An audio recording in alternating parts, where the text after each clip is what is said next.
Bismillahirrahmanirrahim. Assalamualaikum warahmatullahi wabarakatuh. Waalaikumsalam. Alhamdulillahilladzi khalaqal mauta wal hayata liyabluwakum ayyukum ahsanu amala wa huwal azizul ghafur. Segala puji bagi Allah yang telah menciptakan kematian dan kehidupan untuk menguji, membalak kalian semua, kata Allah, manakah di antara kalian yang paling baik amalannya. Dialah Allah yang Maha Pengampun, Maha Perkasa lagi Maha Pengampun. Hadirin jamaah rahimakumullah, tadi disampaikan sambil menunggu pemberangkatan almarhum ke pemakaman, ada kesempatan disampaikan untuk bertausiah. Sesungguhnya tidak ada tausiah yang lebih kuat daripada adanya beliau di sini, adanya almarhum di sini. Sebuah kalimat bijak mengatakan, kafa bil mauti wahid. Cukuplah kematian itu menjadi sebuah nasihat. Harusnya cukup. Ketika tidak cukup, maka ada yang salah pada diri kita. Ketika orang mengatakan olahragalah maka Anda akan sehat, kalau orang berolahraga masih juga tidak sehat, mungkin ada salah pada proses olahraganya. Walaupun kalimat ini mengatakan hadis, tapi diperdebatkan kesahihannya, maka sampaikan ini kalimat mulia. Kafa bil mauti wahidun, cukup kematian sebagai sebuah nasihat. Kenapa sering terjadi kematian? Kita biasa saja. Media televisi, media WhatsApp kita hari ini berjubel peristiwa kematian, tapi seringkali nggak menyentuh.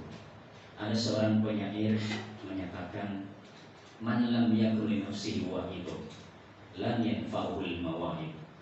Siapa yang tidak pernah dengan sengaja menasihati dirinya sendiri, ribuan nasihat tidak akan berguna bagi dia. Waman aradal mau'izatan fal mautu yakfi. Jika ada orang yang ingin dapat nasihat, wasiat, mau'izah, maka cukup kematian menjadi sebuah nasihat.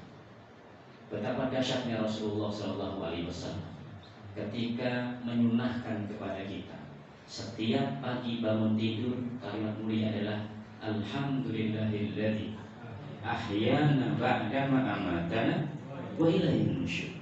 Segala puji bagi Allah yang kembali menghidupkan kami setelah semalaman mematikan kami, karena an-naum itu mithlul maut.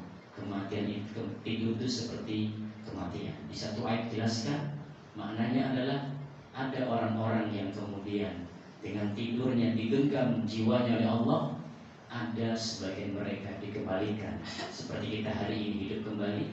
Ada yang 14 tidur dia di samping istrinya, tidur di samping suaminya, tidur bersama keluarganya, masih di bumi. Ketika bangun dia nggak sanggup mengatakan alhamdulillah di ahyan. Yang ada pertanyaan, man rabbuka, siapa Rabbmu?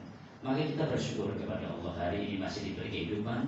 Sementara almarhum Bapak Enin rahimahullah semermati beliau saat ini sudah memasuki awal perjalanan usia kedua beliau. Maka nasihat paling penting bagi kita adalah kita masih hidup saat ini bukan karena kita sakti, bukan karena kita menjaga sehat di olahraga dengan makan terbaik.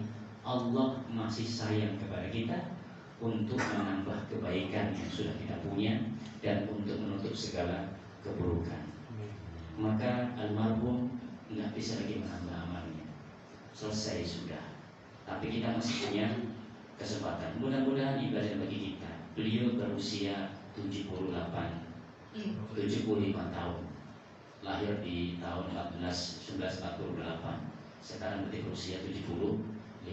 Hari ini juga kami di dekat Masjid Nurul Iman juga sedang mensolatkan jenazah seorang wanita baru berusia 40 tahun. Di antara kita ada yang 40 tahun masih hidup. Saya juga masih hidup. Ini kesempatan baik untuk apa? Liyabluwakum ayyukum ahsanu amala. Allah akan uji kita mana yang paling baik amal kita. Nah, ketika Allah menyebut bala atau ujian, itu dua. Ada ujian itu nyaman di depan kita, ada ujian itu tidak nyaman. Wa nabluukum bil khairi wasyarri fitnah. Kami uji dengan kenyamanan, kebaikan, bahkan keburukan. Mohon maaf, ketika nggak punya duit, itu juga ujian. Ketika lagi banyak duit, itu juga ujian. Maka yang terbaik adalah yang bisa mengakukan sabar dan syukur. Kita doakan keluarga Bapak Asmuni dan semua yang juga hadir di sini untuk diberikan, mendoakan kepada beliau keluarga diberi kesabaran. Ulama terdahulu menyarankan kalau takziah itu datang ke sahibul musibah, itu bukan datang untuk nangis bareng. Sudah cukup mereka bersedih. Tapi takziah dari kata azza, sebagaimana Allah azza wa jalla tinggi, maka takziah itu punya tujuan meninggikan kualitas kesabaran sahibul musibah. Jangan nangis bareng, tapi naik kesabarannya. Maka ulama menjelaskan, sampaikan takziah itu bukan datang menemuai, diam saja. Datangi sahibul musibah ini, katakan sesuatu.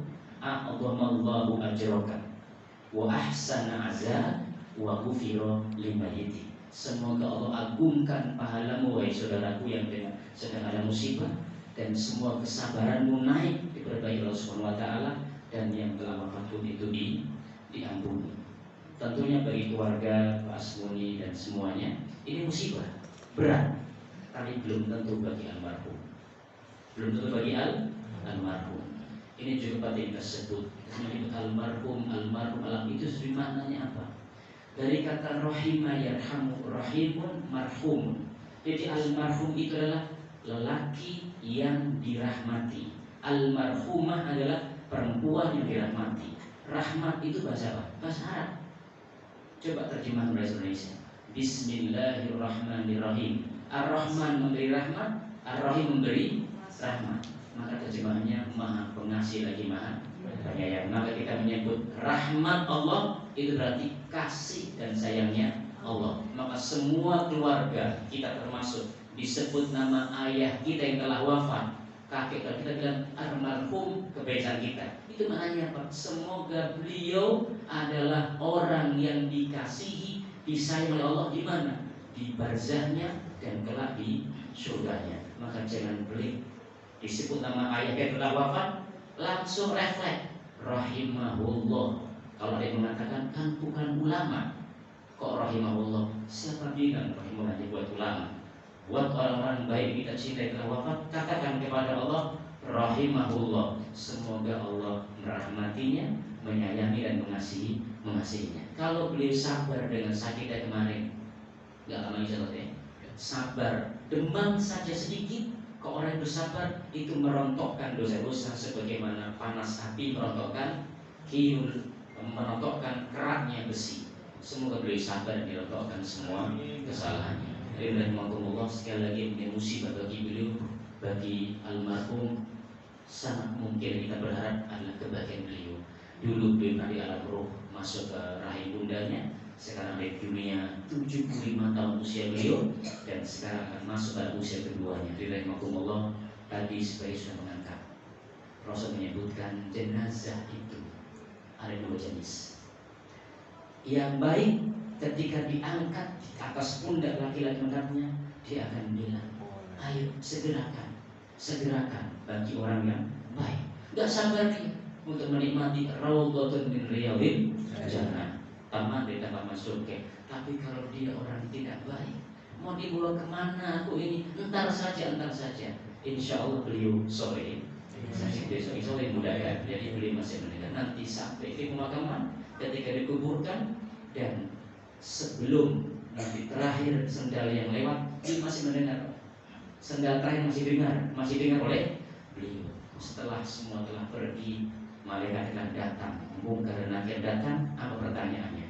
Ada riwayat manroh bukan yang lainnya. Ada hadis yang sangat kuat, ternyata dihadirkan sosok manusia sejati. Ini Rasulullah.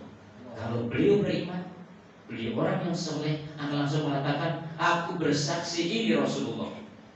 Bahagia beliau. Tapi na'udzubillah, kalau ada orang yang tidak baik, berbicara na'udzubillah dari, dia hanya melongo saja. Siapa? Gak lama kemudian malaikat mengambil kalunggan dari besi, maka dipukulkan ma baina udunai, titik di antara dua telinganya, ke depan dari sini, ke belakang di sini, atas ke sini, rontok Pak.